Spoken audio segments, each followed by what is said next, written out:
Gracias y paz a todos en esta hora. Hoy vamos a continuar con este estudio de la epístola del apóstol Pablo a Tito. Hoy vamos a continuar con el capítulo 3 desde el versículo 1 hasta el versículo 11.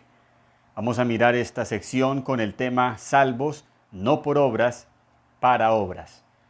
Invitamos a darle like, a compartir estos videos, estas enseñanzas, para que la palabra del Señor corra y sea glorificada, y asimismo a suscribirse a nuestro canal, y así nos apoyas en esta distribución del mensaje de Dios. El apóstol Pablo en esta carta a Tito hace mucho énfasis en las buenas obras, en la sana doctrina. Esto lo hemos reiterado en los estudios que hemos visto de esta carta. Y en el capítulo 2 el apóstol Pablo habló de las buenas obras de los creyentes en cuanto al contexto de la iglesia, donde exhortó a Tito para que instruyera a los creyentes, tanto ancianos, ancianas, las ancianas instruir a las mujeres jóvenes, luego Tito instruir a los jóvenes y a los siervos de la iglesia. Ahora Pablo va a llevar al creyente y a sus buenas obras, pero como ciudadanos.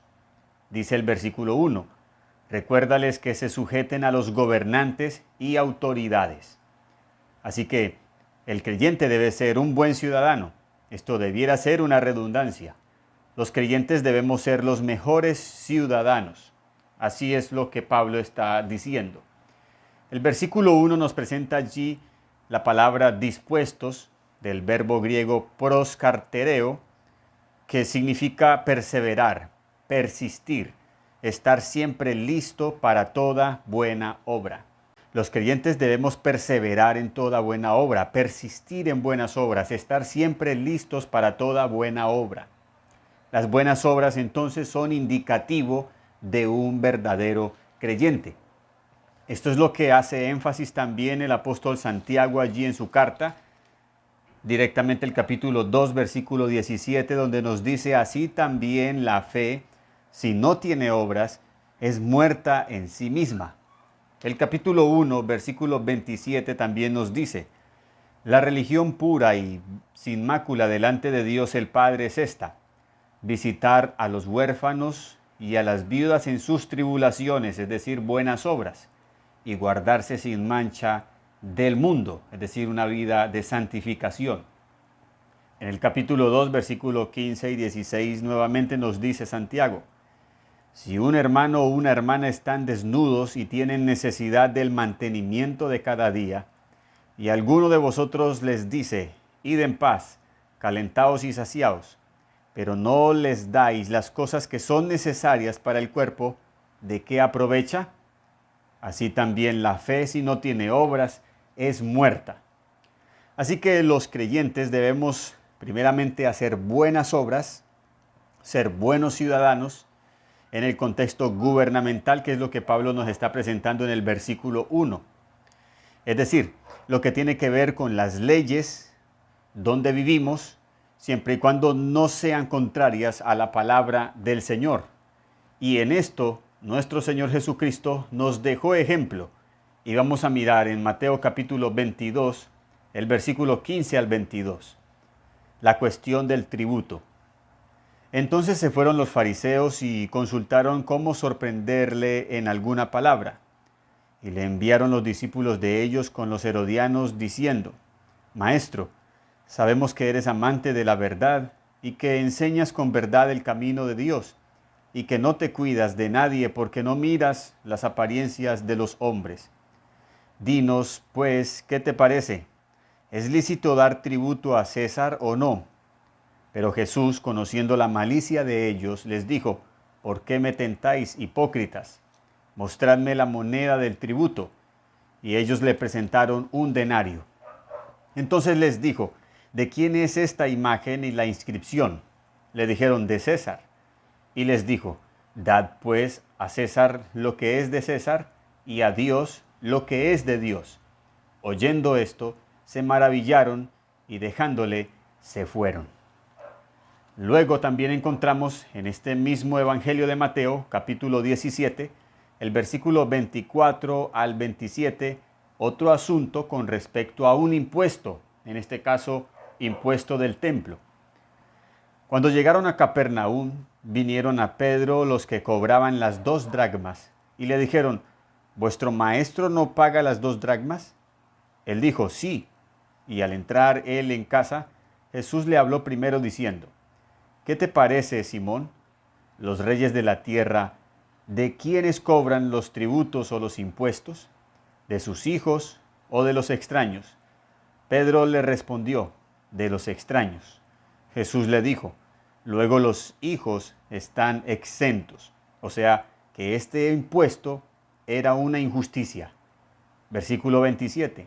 Sin embargo, para no ofenderles, le dijo Jesús a Pedro, ve al mar y echa el anzuelo y el primer pez que saque, tómalo, y al abrirle la boca hallarás un estatero, tómalo y dáselo por mí y por ti. En ambos casos, de los que hemos leído, son casos muy difíciles y casos extremos, porque son casos de injusticia. Tanto el impuesto de dar a César, siendo que están ellos prácticamente subyugados por un imperio al cual podrían rebelarse y justificar que es algo que no tiene nada que ver con la palabra de Dios, con las leyes de Dios. Sin embargo, Jesús de forma sabia les declara de quién era la inscripción. De César. Bien, él trajo aquí estas monedas, son de él, désenla a él. A Dios, denle lo que es de Dios. Y lo mismo sucedió con este impuesto del templo, donde también en un caso de injusticia Jesús dio ejemplo de cumplir con estas cosas, siendo un buen ciudadano. Luego vemos a Pablo en la epístola a los Romanos, el capítulo 12 y 13, expone claramente los deberes cristianos. De hecho, el capítulo 12 tiene allí como título Deberes cristianos. El capítulo 13, versículo 1 al 8, nos dice, sométase toda persona a las autoridades superiores, porque no hay autoridad sino de parte de Dios, y las que hay por Dios han sido establecidas. De modo que quien se opone a la autoridad, a lo establecido por Dios resiste, y los que resisten acarrean condenación para sí mismos. Porque los magistrados no están para infundir temor al que hace el bien, sino al malo. ¿Quieres pues no temer la autoridad? Haz lo bueno y tendrás alabanza de ella, porque es servidor de Dios para tu bien. Pero si haces lo malo, teme, porque no en vano lleva la espada, pues es servidor de Dios, vengador para castigar al que hace lo malo. Por lo cual es necesario estarle sujetos no solamente por razón del castigo, sino también por causa de la conciencia. Pues por esto pagáis también los tributos, porque son servidores de Dios que atienden continuamente a esto mismo. Pagad a todos lo que debáis, lo que debéis. Al que tributo, tributo, al que impuesto, impuesto, al que respeto, respeto, al que honra, honra. No debáis a nadie nada, sino el amaros unos a otros, porque el que ama al prójimo ha cumplido la ley. Así que vemos en estos 2 capítulos los que son nuestros deberes cristianos, y esto nos invita siempre a ser buenos y excelentes ciudadanos. Los creyentes debemos ser los mejores ciudadanos donde vivamos. Pablo escribió que estemos dispuestos a toda buena obra.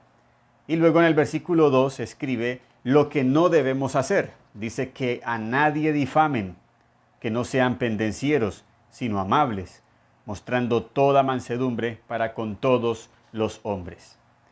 Pablo dice, a nadie difamen. Se traduce aquí por injuriar, hablar calumnias. Es decir, que no hable mal de nadie. A veces nosotros podríamos justificar estas malas acciones de hablar mal de las personas diciendo es que se lo merece.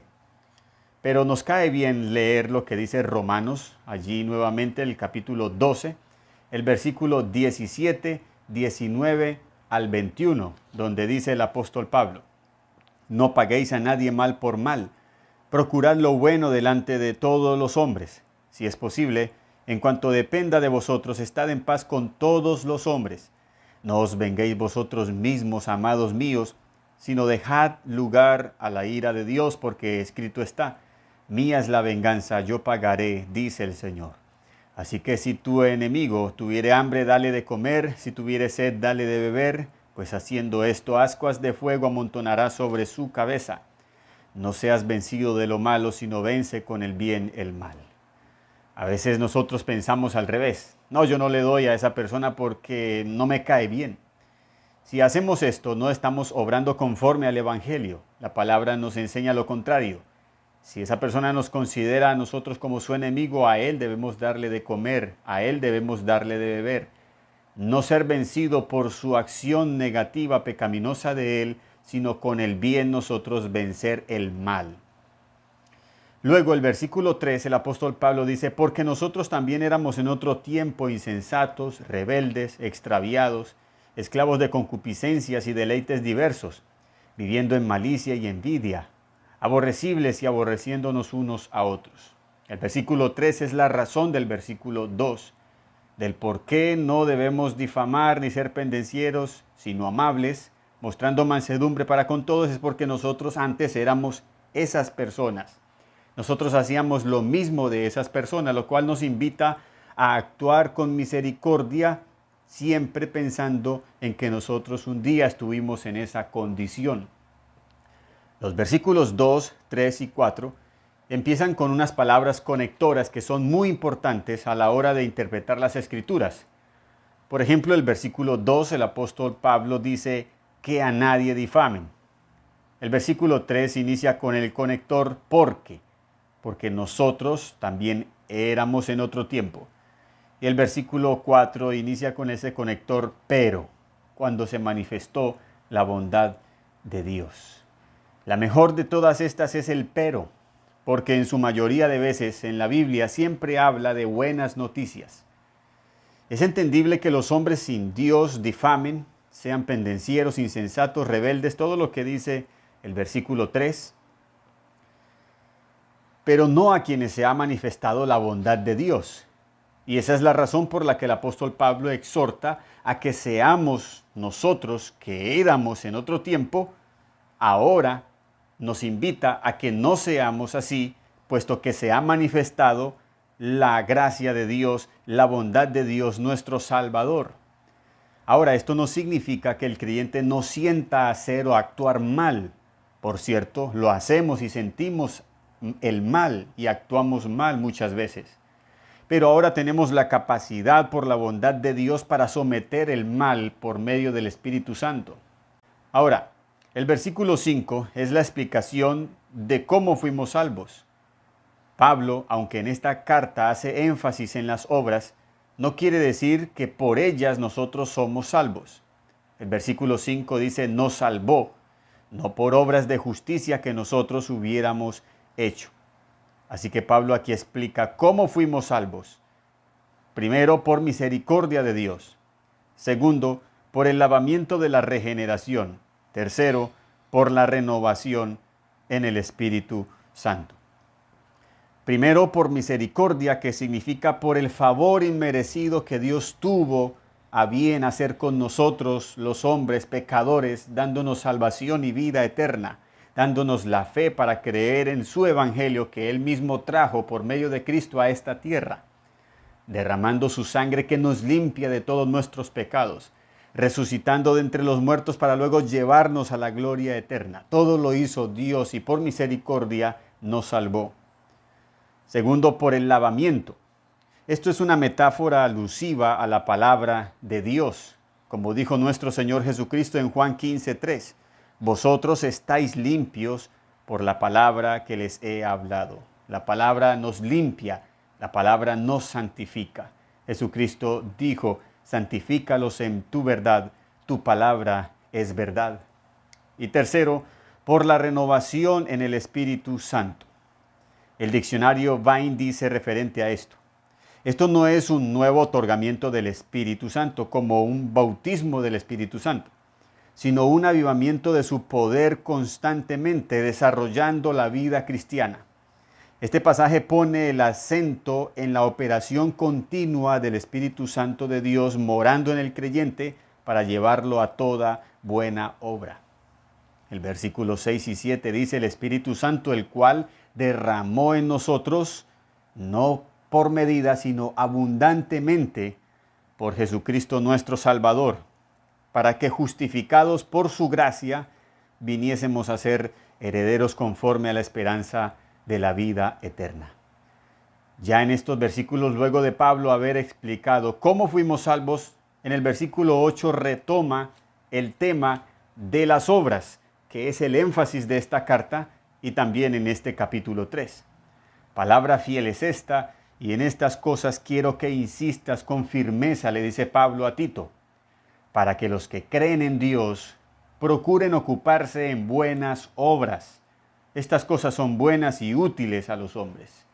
Insistir con firmeza en buenas obras, que los creyentes cretenses sean diligentes para hacer buenas obras. Esto es lo que Pablo le reitera a Tito para que él lo haga con estos hermanos en todas las iglesias de la isla de Creta, puesto que los creyentes cretenses tenían una vida que con sus obras no glorificaban a Dios.